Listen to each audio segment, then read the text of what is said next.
Welcome to Rebellious Politico. Here we dissect the latest political happenings with a very sharp edge.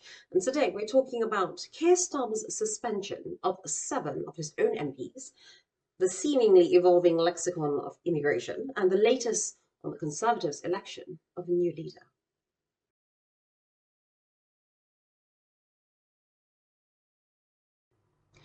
Let's start with Keir Starmer's latest discipline move, suspending 7 MPs over their rebellion on the 2-child limit and benefits. Now, the Labour Party have said that they would consider the scrapping of this limit. They've just not decided on anything concrete just yet. They will, however, have a task force that will tackle the national increase in child poverty. This week, the MPs debated on the King's Speech, and the SNP decided, well, since Labour will not commit to the scrapping of the cap, they'll table an amendment to the King's Speech. Now, it was always likely that this amendment would lose on votes, given the size of the Labour Party. 7 Labour MPs stated that they were standing up for country ahead of party. Keir's response was to immediately suspend them. It seems to me that he's more interested in enforcing conformity rather than fostering healthy debate within his party, and I say that because of when it happened and the very few MPs that rebelled. We know this kind of heavy-handed leadership.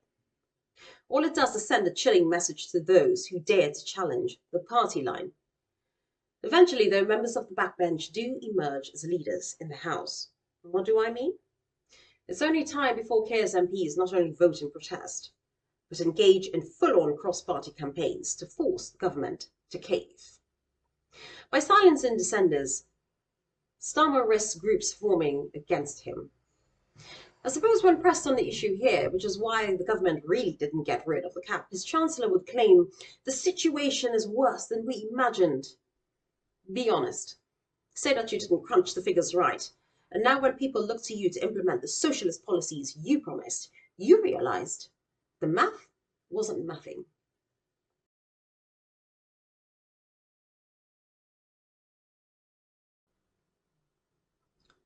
So the Home Office, under the lead of Yvette Cooper, has set out what they're going to do to tackle irregular migration.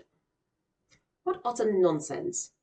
Now, I do want to take a step back here and say, from my own personal point of view, even the Conservatives didn't get to drive home what they wanted to do about illegal immigration with the public. I was out door knocking during the general election campaign, and I did hear several times people say that the Tories wanted to tackle immigrants. That's immigrants in general. And I found myself explaining that it wasn't immigrants, but illegal migrants that we were tackling, and actually, to be specific, the business models that got them here through unsafe routes. Like, language matters in politics. And the shift from illegal to irregular immigration is an attempt to soften the perception of an issue that has significant implications for national security, economic stability, and social cohesion. This linguistic rebranding is an effort to make illegal actions seem less problematic, thereby undermining the rule of law. This rebranding to irregular migration is utterly confusing.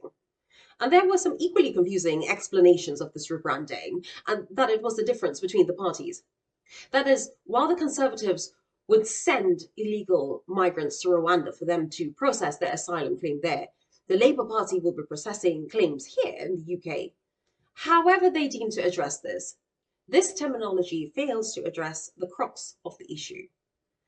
By sugarcoating the language, they are effectively downplaying the severity of illegal immigration, which strains public services and challenges national security. Well, I have a term for you: linguistic gymnastics. This is a reflection of the Labour Party's reluctance to confront the reality that voters face daily. I'll even admit that the Conservatives learned that lesson from Reform. And that's when Reform so unashamedly used illegal immigration as their main draw for votes. Let's call irregular immigration what it is: a euphemism designed to obscure the reality of illegal immigration.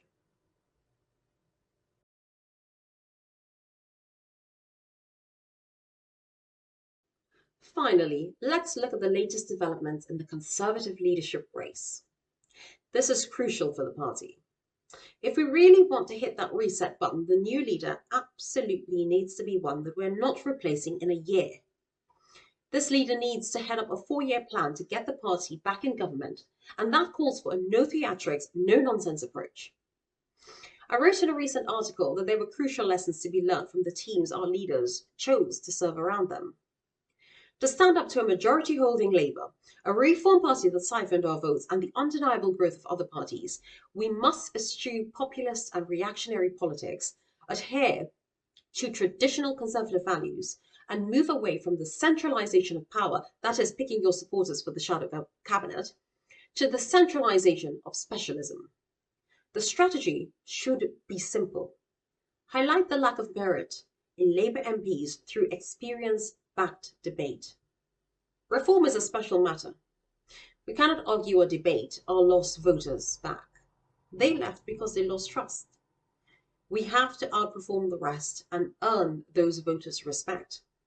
Recognize that we hurt the very base of our party and work to prove that we truly deserve their vote. The members vying for the lead spot are James Cleverly, Tom Tugendhat, Robert Jenrick, Mel Stride, Kemi Badenoch, Priti Patel, and Suella Braverman. Personally, I think IDS is who we need, but it looks like he's not running. I'd love to hear your thoughts on who should be the next leader of the Conservative Party and why. That wraps up this episode of Rebellious Politico. The week commencing 29th of July is set to be very interesting, as Rachel Reeves has stated she will be revealing the true state of the economy. I'm sure Jeremy Hunt will have much to say about that. Until we discuss it, if there are any specific political issues you'd like me to cover, drop a comment below. Stay rebellious, stay informed. See you next time.